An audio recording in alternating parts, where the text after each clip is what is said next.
طالب علم وضو خانے کے پاس کھڑا تھا، میں نے وہیں سے دیکھا، نسوار کھا کے پلاسٹک جیب میں ڈالا. میں نے بلایا، جب میں نے بلایا اس دوران پلاسٹک پھینک دیا. پیچھے جو آ رہا تھا اس کو میں نے اشارہ کیا، وہ پلاسٹک اٹھا کے لایا، لیکن اس کے میں نے کہا پیچھے کھڑا ہو گیا. میں نے کہا نسوار کھاتے؟ کہا نہیں جی اللہ نہ کرے توبہ.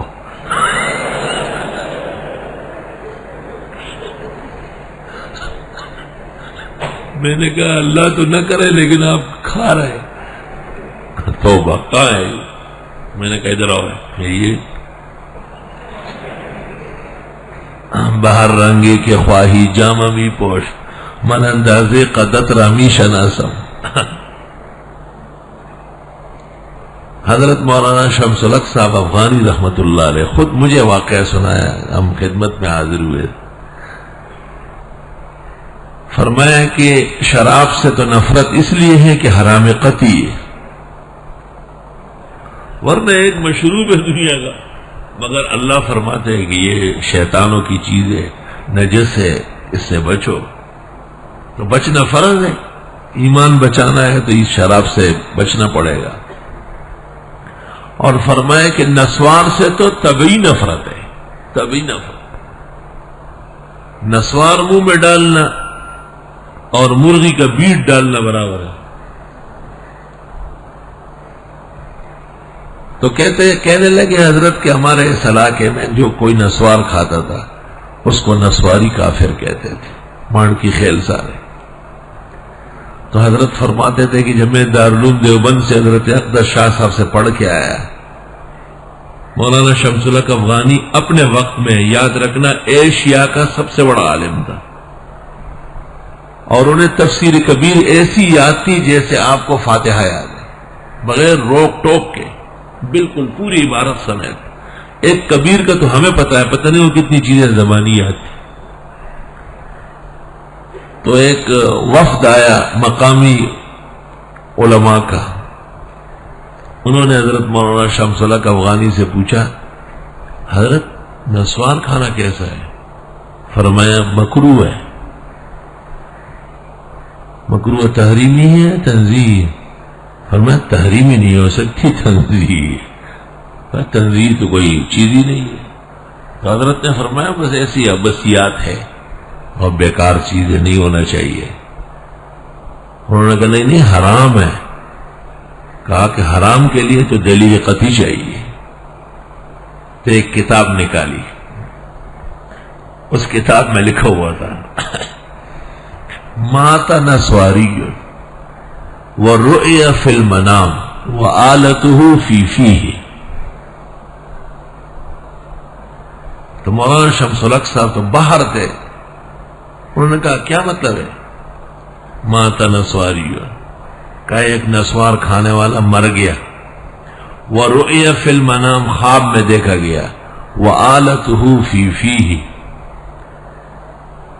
اور یہ آلہ جو اس کا تھا منہ میں لیا ہوا تھا، چبا رہا تھا. تو مولانا شمس الحق نے کہا آلہ الید آلۃ البطش، الرجل آلۃ المشی، السنان آلۃ الدمغ، اللسان آلۃ التکلم، آلتہ فی فی. جیسے دنیا کے اندر نسوار کھاتا تھا تو مرنے کے بعد بھی اسی طرح کیا ہوا تھا. یہ مطلب ہے کیا فرق پڑ گیا؟ اس نے کہا نہیں آلہ کو غشی تو وہی کہنا ہے. مولوی سے ورتے استاد اپلار عربی دے کم عربی دے طالبان ورتا آلہ ہوئی گا نا، آلہ سے والدہ سے. مولانا نے لسان العرب و تاج العروس و المغرب سب کی عبارتیں اور قصیدے شروع کر دیے کہ دیکھو یہاں پر ید کو آلہ کیا گیا، یہاں رجل کو آلہ کہا گیا، یہاں کان کو آلہ کہا گیا، یہاں لسان کو آلہ کہا گیا ہے، یہاں انگلی کو آلہ کہا گیا ہے. تم کوئی شعر پڑھو مجھے عربی میں سمجھاؤ کہ آلہ اس کو کہتے جس کو تم سمجھ رہے ہو. نسوار کھانے والا مر گیا تھا، غریب جیسے دنیا کے اندر نسوار کھاتا تھا. قبر میں نسوار تو نہیں تھی، خالی انگلی ایسے رکھ دی.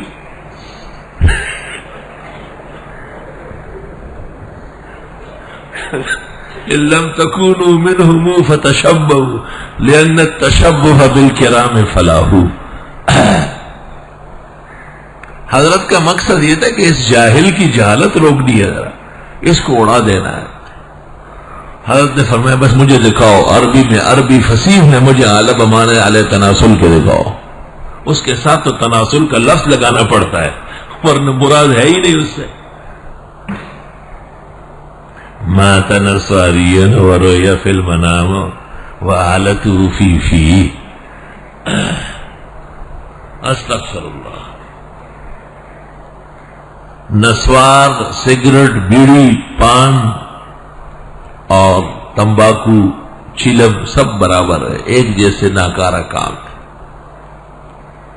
فرق یہ ہوا کہ پان جو ہے وہ ہمارے بعض مولوی صاحبان کھانے لگے، ایک خاص علاقے کے، تو انہوں نے تو پان کی فضیلت پر کتابیں لکھی، پان مستحب ہے.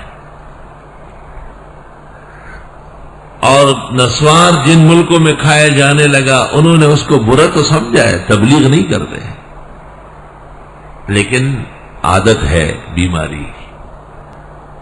علم کے ساتھ جہل ہو تو ایک مصیبت بن جاتی ہے. اس قدیم زمانے میں افغانستان میں اور صوبہ سرحد میں بعض لوگ تھے جو نماز میں اشارہ نہیں کرتے تھے، اور اشارہ کرنے والے جو اشہد اللہ الہ الا اللہ پہ کر لے، سنت طریقہ ہے، احادیث میں مروی ہے.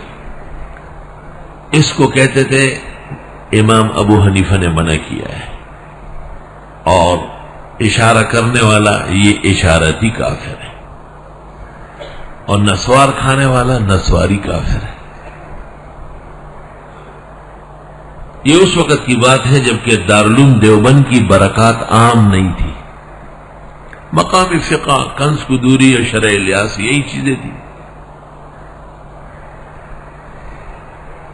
جب علماء دیوبند آئے انہوں نے سنت بیان کی، بدعت کا رد کیا، عقائد اسلامیہ سمجھائے، رسوم کا رد کیا، درمیان میں یہ بھی سامنے آیا کہ یہ سنت ہے، فقہ کے عین مطابق ہے.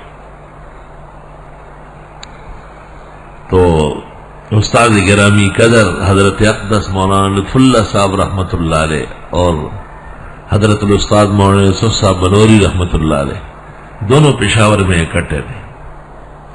وہاں ایک پرانے طرز کا بدعتی آیا اور ان لوگوں کو کہا کہ آپ لوگ نماز میں اشارہ کرتے ہیں، انگلی اٹھاتے ہیں. کہاں؟ یہ تو نماز خراب ہوتی ہے. کیسے؟ کہ یہ تو خیر عمل قلیل ہے، لیکن ارادتاً کرتے اور بار بار کرتے ہو تو عمل قلیل میں جب تکرار جائے کثیر بن جاتے ہیں، نماز فاسد ہو جاتی. انہوں نے کہا کہ نہیں، حدیث شریف میں آیا ہے، جو اعمال سنت میں آیا ہے اس سے نماز فاسد نہیں ہوتی. تو کہنے لگے کہ امام ابو حنیفہ نے منع کیا ہے. تو انہوں نے کہا امام ابو حنیفہ کیسے منع کرے جب حدیث میں آیا ہے؟ مجتہد تو اجتہاد کے ذریعے دین کی تائید و نصرت کرتا ہے، نہ کہ روکتا ہے. تو ہمارے استاد مولانا لطف اللہ صاحب نے امام محمد کی موطا دکھائی. موطا امام محمد میں ہے وَهُوَ قَوْلُ أَبِي حَنِيفَةَ وَبِهِ نَأْخُذُ. امام صاحب کا یہی فرمان ہے اور ہم بھی اشارہ کرتے ہیں، اشہد اللہ پہ انگلی اٹھاتے ہیں. تو وہ شخص جو تھا وہ ہنس پڑا اور حضرت الاستاذ مولانا لطف اللہ صاحب سے کہا کہ تم عجیب دیوبند گئے اور آئے ہو، عربی نہیں آتی تمہیں؟ امام محمد تو یہ کہہ رہے کہ یہی امام ابو حنیفہ کا قول ہے، اور اس قول کو لے کر جو اشارہ کرے ہم اس کو گلے سے پکڑتے ہیں. وہ بھی ناخذو کا یہ مانا.